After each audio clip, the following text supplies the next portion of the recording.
I sent my mom money for years until I found out she stole my life from me. Family means sacrifice, Emma. One day you'll understand. I spent 10 years believing that. For a decade, I sent my mother $1,000 every month, sometimes more, because she told me she was struggling, that she needed my help, that without me she wouldn't survive. I never questioned it, because she was my mother. And I owed her. At least that's what she always made me believe. Then, last month, I found out the truth. She wasn't just lying about money, she was lying about everything. And the first crack in her story? Jason, my younger brother. I'm Emma, 32 years old, working in finance in New York. My mother, Diane, raised me and my younger brother, Jason, after our father walked out on us when I was a baby. At least, that's what she always told me. It was just the three of us against the world, baby. I did everything for you and Jason. That was her favorite line. But in reality, she didn't do everything for both of us. She did everything for Jason. And I was just the backup plan. Growing up, Jason could do no wrong. He dropped out of high school. It's okay, sweetie, school isn't for everyone. He couldn't keep a job, he just hasn't found his passion yet. He wrecked his car and needed money for a new one. Emma, you're doing so well. Can't you help your little brother out? I learned early on that no matter how hard I worked, I would never be the priority. So I did the only thing I could do. I left. At 18, I got into a university on the other side of the country. At 22, I landed a high-paying job in finance. And at 23, my mother called me crying for the first time. Emma, I'm struggling. The bills, I don't know how I'm gonna make it. So I started sending her money. First, $300 a month, then $500, then $1,000 when she told me her rent had gone up. By the time I was 30, I was sending her more money than I was spending on myself. And I never questioned it. Because she was my mother. And she had sacrificed everything for us. Or so I thought. Last month, I finally visited home after 5 years. I had expected to see the same old place I grew up in, the house my mother always said was falling apart. Instead, I found myself standing in front of a completely remodeled home. New roof, freshly painted walls, a brand new car parked in the driveway. I froze on the doorstep, my stomach twisting. Had I gone to the wrong address? I knocked, and after a moment, the door swung open. Emma, you should have told me you were coming so early. My mother pulled me into a hug like nothing was unusual. I stepped inside, my mind racing. Mom, when did you renovate? She waved a hand. Oh, just a few small upgrades. The kitchen was getting old and I figured why not? Why not? She had called me just last month, crying about how she couldn't afford her electricity bill. Now she was acting like she had spare money for renovations. I felt a nagging suspicion creep up my spine, but I forced a smile. It looks nice, I said carefully. And then, at dinner, I got my second shock. Halfway through dinner, my mother mentioned it so casually that at first, I thought I misheard. Jason's finally moving into his own place next month, she said, pouring herself another glass of wine. I nearly choked on my food. Wait, Jason's moving out? Where's he going? She smiled. Oh, I helped him buy a little house. Nothing too fancy. My stomach dropped. You bought him a house? I asked slowly. Yes, sweetheart. Your brother needed help getting on his feet. I put my fork down, my appetite gone. Mom, where did you get the money? She waved a hand. Oh, just some savings. What savings? You've been telling me you're broke for 10 years. She sighed, like I was being unreasonable. Emma, you have a great job. You don't need to worry about these things. And that's when I knew. She wasn't struggling. She had never been struggling. I had been paying for Jason's house while I was living in a tiny, overpriced apartment in New York, skipping dinners out so I could afford rent. And she didn't even look guilty. I couldn't be in that house for another second. That night, I did something I had never done before. I logged into her online banking account. And that's when I saw the name. Linda Carter. Thousands of dollars. Sent regularly. I copied the name and did a quick search, and that's when I saw it. A mugshot. Linda Carter was an inmate in a state prison.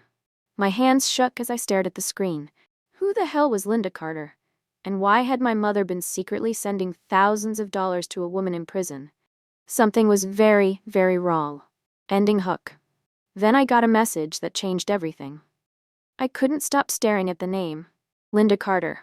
I had spent hours searching online, trying to figure out why my mother had been secretly sending thousands of dollars to a woman in prison. At first, nothing about Linda Carter seemed extraordinary. A woman in her late 50s serving a 30-year sentence for financial fraud. No photos except for a mugshot. No news articles, except for one old piece from 1996, the year she was arrested. I clicked on it, and that's when I saw my mother's name, Diane Reynolds, listed as a key witness for the prosecution. A chill ran down my spine. My mother helped put Linda Carter in prison, and now she was sending her thousands of dollars. Why? I needed answers, and I needed them now. I knew my mother wouldn't just hand over the truth, so I did something I had never done before. I went to the attic. Growing up, my mother always told me never to go through her old boxes. There's nothing interesting up there, sweetheart. Just junk. But as I stood there staring at the dusty cardboard boxes stacked against the walls, I knew she was lying. I pulled the first box down, then another. And then, in the third box, buried under a pile of old bills and tax documents, I found it. A newspaper clipping. It was the same article I had seen online. Local accountant Linda Carter sentenced to 30 years for embezzlement. But this one had something the online version didn't. Handwritten notes. My mother's handwriting. She had underlined Linda's name. She had circled the date, May 12, 1996, the day Linda was sentenced. And next to it, in small shaky letters, she had written, "She can never get out." I felt my stomach twist. What the hell did that mean? I walked into the kitchen, gripping the newspaper in my hands. My mother was humming to herself, making coffee. "Morning, sweetheart. Did you sleep well?" I put the newspaper down on the counter. "Who is Linda Carter?" The humming stopped. Slowly, she turned around. "Excuse me? I know you've been sending her money, Mom." Her face didn't change, but I saw the way her fingers tightened around her coffee mug. "Emma, it's none of your business." "None of my, Mom, I've been sending you money for 10 years, and you've been funneling it to some woman in prison?" Her lips pressed together. She wasn't denying it. I picked up the newspaper and held it up. "Then tell me why your name is in this article." For a split second I saw it, real fear flashing across her face. She set her coffee down carefully, as if her hands were shaking too much to hold it. "Emma, let it go." "No." Her shoulders tensed. "Emma. Tell me." She spun around so fast I flinched. She deserved it. The words rang through the kitchen like a gunshot. My breath caught in my throat. "What?" Her face was flushed, her breathing heavy. Like she had just lost control of something she had kept locked away for years. Linda Carter was a liar, a thief. She ruined lives, Emma. I just did what I had to do. Her voice cracked on the last word, and suddenly, I wasn't in the kitchen anymore. I was 7 years old again, sitting on the floor as my mother cried over unpaid bills, telling me we had nothing because my father left. But that had been a lie too, hadn't it? I stepped back. "Did you frame her?" My voice barely came out as a whisper. She stared at me, and then she laughed. A soft, almost hysterical sound. "Oh, sweetheart." She reached out to touch my arm. I yanked away. "You're too smart for your own good, you know that?" she murmured. My heartbeat thundered in my ears. "Did you frame her?" She didn't answer. She didn't have to. Because in that moment, I knew. My mother stole someone's life, and she had spent 30 years making sure no one found out. I locked myself in the guest room, my mind spiraling. Nothing in my life was real. Not my childhood. Not the sacrifices I thought my mother made. Not even my father leaving us. But why? I had to find out for myself. So I made a decision. I was going to meet Linda Carter. I didn't tell my mother. I didn't say a word. The next morning, I booked a flight. And 2 days later, I was sitting across from a woman I had never met before. A woman who, the moment she saw me, started to cry, and then she whispered the words that shattered my world. "Emma? Oh my God, my baby?" I wasn't just meeting a stranger, I was meeting my mother. Linda Carter was nothing like I had imagined. After spending days piecing together the truth, I thought I knew who she was. A criminal, a liar, a woman who had somehow manipulated my mother. But when I finally sat across from her in that cold prison visitation room, everything changed. She wasn't just a stranger, she was my mother. And Diane? She was the one who put her here. When I first walked in, Linda was already sitting at the table, her hands folded neatly in front of her. She looked tired, worn down, like someone who had spent decades carrying a weight too heavy to bear. But the moment she saw me, her entire body stiffened. Her eyes locked onto mine, wide with shock. And then she whispered it. Emma? Oh my God, my baby? I felt my breath hitch. You know who I am? My voice barely came out as a whisper. She covered her mouth with her hands, her eyes welling up with tears. Of course I do. My entire body went cold. How? Linda inhaled shakily, gripping the edge of the table like she needed to steady herself. Because, sweetheart, I'm your real mother. The words slammed into me like a freight train. I sat there, frozen, as she reached for my hands. Emma, listen to me. Diane stole you from me. No. The word slipped out before I could stop it. Because this couldn't be true. Diane had raised me. Diane had been the one who sacrificed everything for me. Hadn't she? Linda shook her head, her voice breaking. I tried to get to you. I tried, Emma, but she made sure I never could.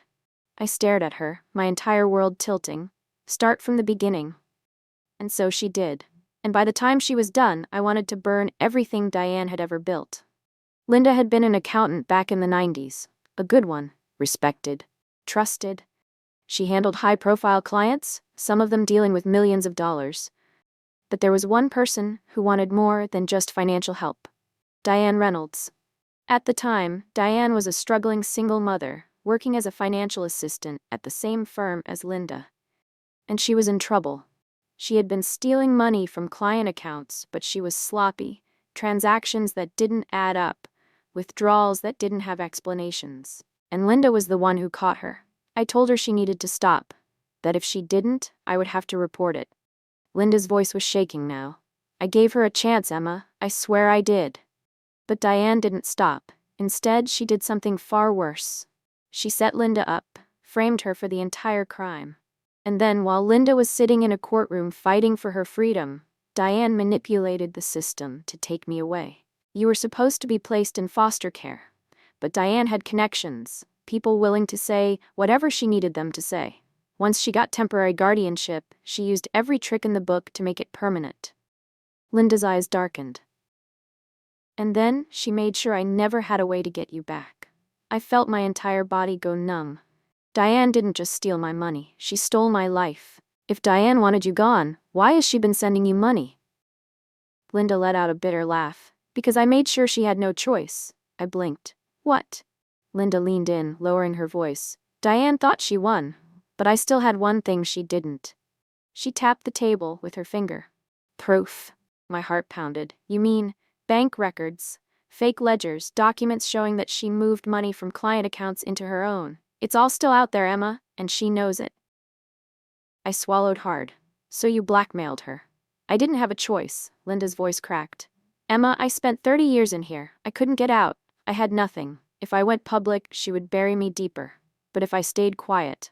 She gave me a sad smile. She had to keep me alive. It all made sense now. Diane wasn't helping Linda out of guilt, she was keeping her quiet. And now Linda was offering me the same thing she once offered Diane. A choice. Emma. Linda reached for my hands again. I don't have much time left. I need you to help me. Help me prove what she did. I took a deep breath, because I already knew my answer. I'm going to do more than that. Linda frowned. What do you mean? I leaned in closer, my voice steady. I'm going to destroy her. I wasn't just going to expose her. I was going to take everything from her, just like she took everything from me. Diane spent 30 years building her life on lies, and in just 30 days, I turned her world into a living hell. She thought she had won. She thought she could steal my life and walk away unscathed. She was wrong. Because I wasn't just going to expose her. I was going to make her suffer. Diane's greatest strength wasn't just her stolen money, it was her reputation. She had spent decades crafting an image of herself as a loving mother, a generous woman, and a respected member of the community. So the first thing I did? I made sure everyone saw her for who she truly was. I sent copies of the evidence, bank records, forged documents, and proof that she framed Linda, to her closest friends, her workplace, and every person who ever trusted her. I exposed her in online forums and social media, making sure her name was permanently stained. I contacted every single charity she was involved with, letting them know that their kind-hearted donor was a fraud. And then, I made sure Jason knew everything. That's bullshit, he said when I first told him.